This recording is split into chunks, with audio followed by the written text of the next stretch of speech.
April 30th, 1975. The final American helicopter lifted off from the United States Embassy roof in Saigon at 7:53 in the morning. Below, hundreds of Vietnamese remained in the compound, their escape routes closed. Hours later, North Vietnamese tanks crashed through the gates of the presidential palace. The Republic of Vietnam, supported by the United States for more than 2 decades and defended at a cost of 58,000 American lives, ceased to exist. The Fall of Saigon represented more than military defeat. It marked the conclusion of America's longest war to that point, a conflict that killed at least 2 million Vietnamese and fundamentally shaped American society and foreign policy. It demonstrated the limits of military power when political foundations are absent, and it produced images, particularly those helicopters evacuating the embassy, that became symbols of failure and the human cost of strategic miscalculation. The events of April 1975 cannot be understood without examining the structure of American involvement in Vietnam and why that structure proved unsustainable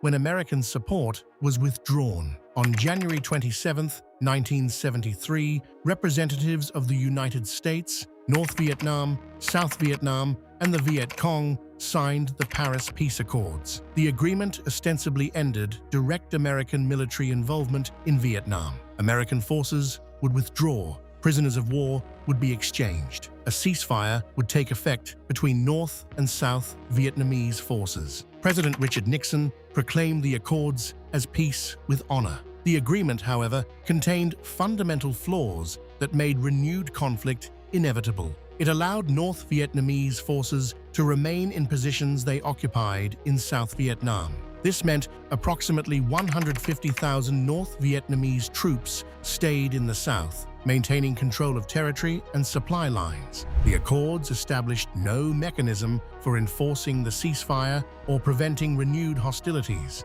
The South Vietnamese government, led by President Nguyen Van Thieu, signed with profound reluctance. Thieu understood that without American combat forces, his military faced North Vietnamese regulars who were better motivated, better led, and increasingly better equipped. The United States promised continued financial and material support. These promises, however, depended on American domestic politics that were rapidly turning against further involvement in Indochina. Within weeks of signing, both sides violated the ceasefire. North Vietnam used the period to rebuild forces, improve the Ho Chi Minh Trail supply network, and position troops for future offensives. South Vietnam attempted to reclaim lost territory but lacked capacity to conduct sustained operations without American air support. The American withdrawal proceeded rapidly. By March 29, 1973, the last American combat troops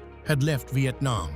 American advisors remained, along with embassy staff and civilian contractors. But the fighting force that had numbered more than 500,000 at its peak was gone. American domestic support for continued aid to South Vietnam collapsed between 1973 and 1975. The Watergate scandal consumed the Nixon administration. When Nixon resigned in August 1974, his successor, Gerald Ford, inherited a presidency weakened domestically and a Congress determined to limit executive power regarding military commitments. Congress reduced military aid to South Vietnam from over $1 billion in 1973 to $700 million in 1974. For 1975, Congress allocated only $300 million. These cuts had immediate effects. The South Vietnamese military, organized and equipped on the American model, required vast quantities of fuel, ammunition, and spare parts. When supplies diminished, operational capability declined proportionally. South Vietnamese forces also suffered from systemic problems that no amount of American aid could address. Corruption pervaded the officer corps. Appointments depended on political loyalty rather than military competence. Soldiers were poorly paid, often going months without wages. Desertion rates increased as troops concluded the war was lost, and their government cared little for their welfare. Meanwhile, North Vietnam prepared methodically for final offensive. Soviet and Chinese military aid increased. New tanks, artillery pieces, and anti-aircraft systems flowed down the Ho Chi Minh Trail, now improved to handle heavy truck traffic year-round. North Vietnamese divisions trained for conventional warfare,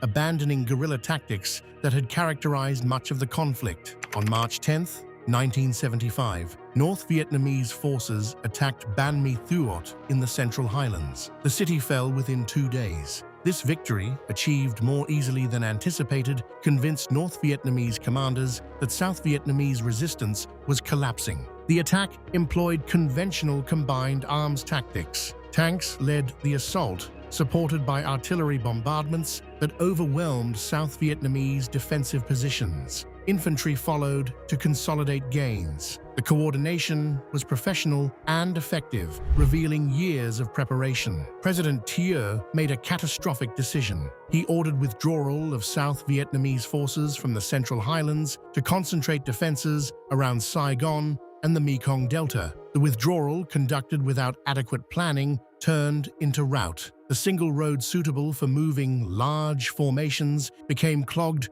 with retreating troops, civilians, and military vehicles. Soldiers abandoned equipment and fled. Civilians, fearing communist retribution, joined the exodus. Roads became clogged with refugees and retreating troops. North Vietnamese forces harassed the column continuously. The withdrawal that was supposed to preserve South Vietnamese military strength instead destroyed unit cohesion and morale across entire divisions. The coastal city of Hue fell on March 26th after minimal resistance. Da Nang, South Vietnam's second-largest city, collapsed on March 30th. Hundreds of thousands of refugees attempted to flee by sea. Ships designed for hundreds carried thousands. Many vessels capsized or ran aground. Thousands drowned in the chaos. The speed of collapse stunned both North Vietnamese commanders and American officials. What North Vietnam had planned as a 2-year campaign was succeeding in weeks. Each South Vietnamese defeat produced more panic, more desertions, more refugees, preventing any coherent defense. By mid-April, North Vietnamese forces had surrounded Saigon. The city swelled with refugees from lost provinces. South Vietnamese units that remained intact prepared defensive positions, but morale had evaporated. Soldiers knew the Americans would not return. They knew their government was negotiating surrender even as it ordered them to fight. The American embassy faced an impossible task. Thousands of Vietnamese had worked with Americans or the South Vietnamese government. They faced certain retribution if captured. American officials had promised to evacuate those at risk. But how many could be saved? How much time remained? Planning for evacuation had begun weeks earlier, but the speed of the North Vietnamese advance compressed timelines. Ambassador Graham Martin resisted implementing evacuation plans, fearing it would trigger panic. This delay reduced time available for orderly departure and forced reliance on helicopter evacuation rather than fixed-wing aircraft. President Ford authorized Operation Frequent Wind, helicopter evacuation of American personnel, and select Vietnamese from Saigon. The operation would begin when the airport became unusable. That moment came on April 29th when North Vietnamese rockets struck Tan Son Nhut, destroying aircraft and making runway operations impossible. At 10:51 in the morning, the evacuation signal was broadcast on Armed Forces radio. The song, White Christmas, a prearranged code, informed Americans and designated Vietnamese to proceed to assembly points. Helicopters began landing at the embassy compound and other locations across the city. The coordination required was extraordinary. Marine helicopters flew from aircraft carriers in the South China Sea. The flight took approximately 45 minutes each way. Pilots flew multiple sorties, navigating through smoke from fires burning across the city. The scene at the embassy became chaotic. Thousands of Vietnamese crowded against walls, many holding documents they believed guaranteed evacuation. Marines struggled to maintain order as only those with proper documentation were allowed through. Families were separated. People climbed over walls, some fell and were injured. The desperation was absolute. American personnel destroyed classified documents and equipment. Millions of dollars in cash were burned. Vehicles were disabled. Communications gear was smashed. Everything that might provide intelligence value was systematically destroyed. The helicopters flew continuously between Saigon and ships offshore. Each aircraft made multiple trips carrying evacuees to aircraft carriers. The operation continued through the night and into the following morning. Inside the embassy, Ambassador Martin refused to leave until the last possible moment. Finally, at 4:30 in the morning on April 30th, facing direct orders from Washington, he boarded a helicopter. The Marine Security Detachment remained, defending the landing zone for the final aircraft. At 7:53 in the morning, the last helicopter lifted off. The pilot reported Swift 22 departing the embassy with final load. Below, hundreds of Vietnamese remained in the compound, abandoned. Hours later, North Vietnamese tanks entered Saigon. Resistance was sporadic and brief. At the presidential palace, the last president of South Vietnam, Duong Van Minh, who had been in office less than 2 days, waited with his cabinet. When North Vietnamese soldiers arrived, Minh attempted to surrender. The officer told him there was nothing to surrender. The government he represented no longer existed. A North Vietnamese tank crashed through the palace gates at 11:30 in the morning. A soldier climbed to the roof and raised the flag of the Provisional Revolutionary Government. The war was over. Vietnam was unified under communist rule. The Fall of Saigon triggered one of the largest refugee crises of the Cold War era. Operation Frequent Wind evacuated approximately 7,000 people, but tens of thousands more escaped by boat in following weeks and months. These boat people faced pirates, storms, starvation, and drowning. Estimates suggest between 200,000 and 400,000 Vietnamese died attempting to flee. The boat people exodus continued for more than a decade. Refugees crowded onto fishing vessels attempting ocean crossings to Thailand, Malaysia, Indonesia, or the Philippines. Many boats were unseaworthy. Engines failed, food and water ran out, overloaded vessels capsized in storms. Entire families drowned when boats sank within sight of land. Those who survived often watched children and elderly die from dehydration or exposure during voyages that sometimes lasted weeks. Those who survived the voyage often faced rejection. Southeast Asian nations, overwhelmed by the influx, established policies to discourage arrivals. Some countries towed refugee boats back to sea.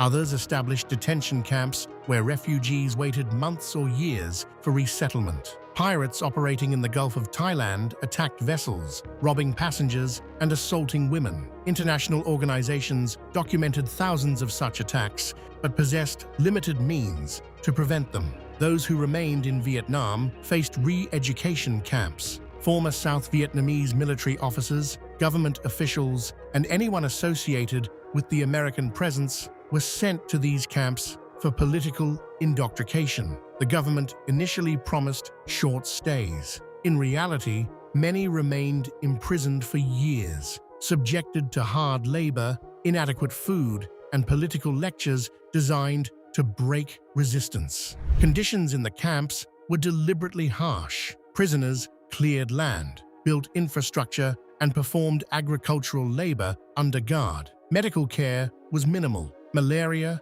dysentery, and malnutrition were common. Some prisoners never returned. Senior officers and officials received the longest sentences, with some remaining in camps for more than a decade. Families lost breadwinners and faced poverty and social stigma as relatives of enemies of the state. The communist government's economic policies produced widespread poverty. Vietnam, victorious in war, struggled in peace. The economy stagnated under central planning that proved inefficient and corrupt. Rationing continued for years. The promised benefits of unification failed to materialize. By the 1980s, Vietnam ranked among the poorest nations in Asia. Only when the government abandoned orthodox communist economics in the late 1980s and introduced market reforms did living standards begin to improve. The Fall of Saigon forced Americans to confront failure. For 2 decades, successive administrations had committed increasing resources to prevent communist control of South Vietnam. Presidents from Eisenhower through Ford had argued Vietnam represented a critical front in the global struggle against communism. All had failed. The war killed 58,220 American soldiers. It cost hundreds of billions of dollars. It divided American society, producing protests, political upheaval, and lasting distrust of government. And in the end, the outcome American policy sought to prevent occurred anyway. The veterans who returned from Vietnam faced a nation deeply ambivalent about their service. Unlike soldiers returning from previous wars, Vietnam veterans encountered neither parades nor gratitude. Many came home to protesters who viewed them not as heroes, but as participants in an unjust war. The government's response to their needs proved inadequate. Medical care for physical wounds was often substandard. Recognition of psychological trauma, later understood as post-traumatic stress disorder, came too slowly to help those who needed it most. Veterans struggled to reintegrate into civilian society, facing unemployment, homelessness, and social isolation. The Agent Orange herbicide used extensively during the war produced health effects that would emerge over decades, affecting both veterans and their children. The societal divisions the war produced extended far beyond debates about foreign policy. Families split over the war's morality. Universities became battlegrounds between pro-war and anti-war factions. The credibility gap between official government statements and reported reality from Vietnam created lasting skepticism about government honesty. Trust in political institutions, already shaken by the war, collapsed entirely with the Watergate scandal. The combined effect transformed American political culture, producing cynicism about government that persists decades later. The images of helicopters evacuating the embassy became symbols of defeat. They represented the limits of American power, the failure of military force to achieve political objectives when underlying conditions were unfavorable. These lessons would influence American foreign policy debates for decades. The Vietnam War also produced what became known as the Vietnam Syndrome, reluctance to commit American forces to conflicts where victory was uncertain and objectives unclear. This syndrome would shape American military interventions through the 1980s and beyond, until the Persian Gulf War of 1991 appeared to demonstrate that lessons had been learned. The Fall of Saigon represents a turning point in Cold War history. It demonstrated that revolutionary nationalism could defeat superpower intervention when the intervening power lacked domestic support and the local government lacked legitimacy. This lesson was not lost on other anti-colonial movements or on the Soviet Union, which would face its own Vietnam in Afghanistan 4 years later. The fall illustrated fundamental truths about limits of military power. The United States possessed overwhelming technological superiority, control of the air, and virtually unlimited resources. Yet these advantages proved insufficient when political foundations for the supported government did not exist. South Vietnam never developed the legitimacy or popular support necessary to survive without external assistance. The rapidity of the final collapse revealed how fragile the American-supported structure had always been. When American forces departed and aid diminished, the edifice crumbled within 2 years. This suggested the entire enterprise had rested on foundations of sand, sustained by American presence rather than South Vietnamese capability or commitment. The Vietnam Syndrome that emerged from this defeat profoundly shaped American military policy for more than a decade. When crises arose in the late 1970s and 1980s, from the Iranian hostage situation to conflicts in Central America, American leaders faced intense public skepticism about military intervention. The Weinberger Doctrine, articulated by Defense Secretary Caspar Weinberger in 1984, established criteria for committing American forces that directly reflected Vietnam's lessons. Military action should occur only when vital national interests were at stake, with clear objectives, overwhelming force, reasonable assurance of public support, and as a last resort. These principles, born from Vietnam's failure, would guide American military thinking until they were tested and seemingly validated in the 1991 Persian Gulf War. The relationship between the United States and Vietnam, hostile for decades,